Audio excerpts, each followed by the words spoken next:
Sony has revealed the launch date and price of the upcoming PSVR 2. The good news is the device is releasing very soon. The bad news is that it will cost you more than a PS5. $550. That is insane. For $549.99. This thing is far more expensive than I thought it was going to be. $549 for the base set, which is incredibly expensive, really. More expensive than a PS5. I think this thing is dead on arrival. So the PSVR 2 will retail for $550, 600 euros, and £530 here in the UK. Oh, that's not so bad.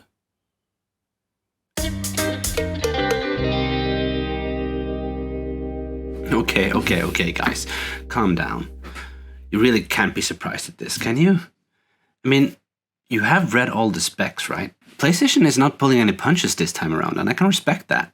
Yes, it is quite an investment, but considering everything that this thing is offering, I'd say it's a bargain. Again, I feel like the tech journalists are considering VR dead on arrival without considering all the angles. So let's take a deeper look at the PlayStation VR and why I'd argue that the price is just right. We have been waiting for a competitor for the Quest for a long time, and finally, it's here. It's called the Pico 4. That's right. Even though some rumors predicted it, PlayStation VR 2 is not standalone. And I think that might be the right call for PlayStation. You see, I don't believe that PlayStation is trying to compete with Meta's standalone model at all. They are competing with the PC VR market. I think this head-mounted display will appeal to people who already own a Quest, that are thirsting for the high-end VR experience. But they don't have $2,000 to spend on a high-end PC VR rig, and maybe not the technical skills to use one either. In these cases, maybe a $500 PlayStation 5 is more appealing. But you can't connect your Quest to PlayStation 5, so then you have to also invest in VR2 at $550. But still, $1,050 is still cheaper than a $2,000, $3,000 PC VR rig with a head-mounted display. But it is more expensive than the PlayStation 5. Isn't that kind of insane? No, it's not.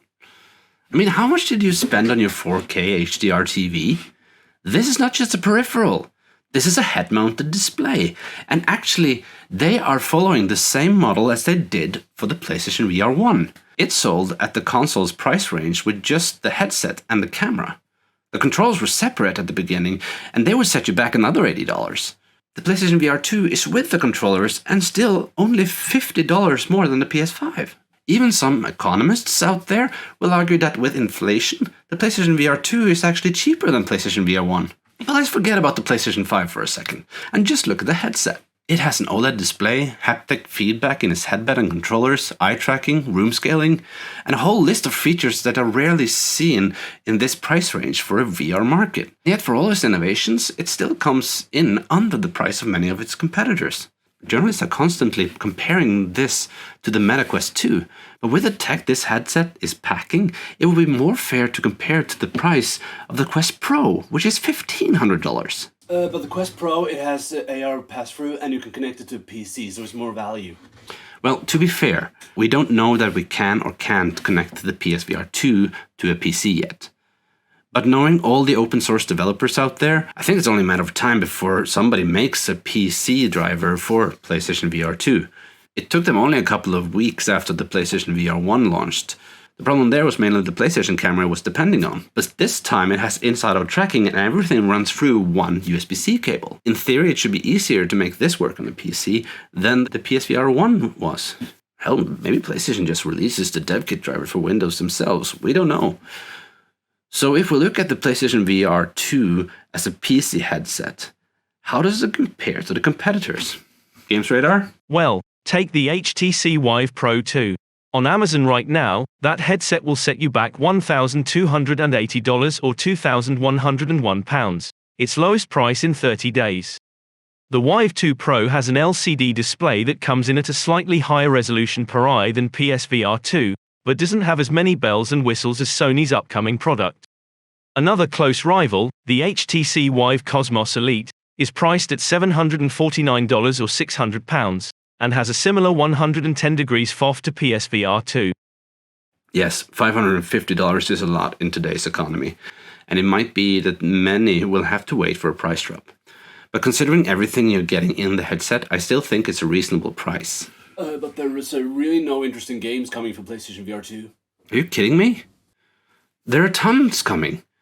Maybe just a handful of exclusives, but again, the main demographic here are people who don't have a PC VR rig, and there are a lot of games and experience there that they have never played on their Quests. And even though it's not officially confirmed, trusted rumors have stated that negotiations to bring Half-Life Alyx to the platform has been signed and planned for later in 2023, and a lot of other games will follow. Okay, sure, but a lot of the games that are coming to PlayStation VR2 are also coming to the Quest, so it's the same game, you know. Oh, God, no!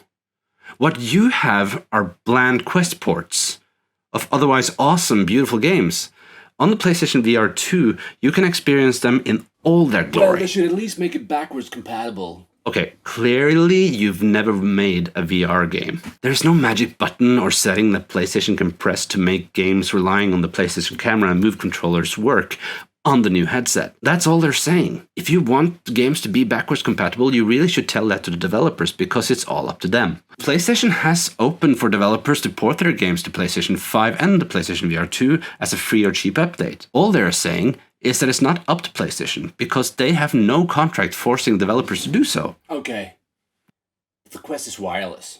Dude, PlayStation VR isn't wireless. if they were to make this wireless, it would stack the price even more, because you would need an onboard processor and Wi-Fi connection. Would you be willing to pay another $100 for that?